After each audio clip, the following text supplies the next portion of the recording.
Ang usaping droga ay hindi bangayan ng dalawang nagbabangga ang pamilya sa politika. Ito ay tunay na nangyayari at nagaganap sa ating bansa. Kaya ako ay naninindigan na dapat sumailalim ang lahat ng opisyal ng pamahalaan at simulan natin sa tanggapan ng Pangulo. Para matapos na ang istoryang ito sapagkat ito'y interes ng lahat ng Pilipino. Sumailalim na sa isang open, fair, transparent, and credible hair follicle drug test ang lahat.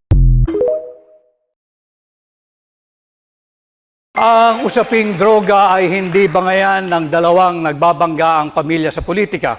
Ito ay tunay na nangyayari at nagaganap sa ating bansa. Kaya ako ay naninindigan na dapat sumailalim ang lahat ng opisyal ng pamahalaan at simulan natin sa tanggapan ng Pangulo.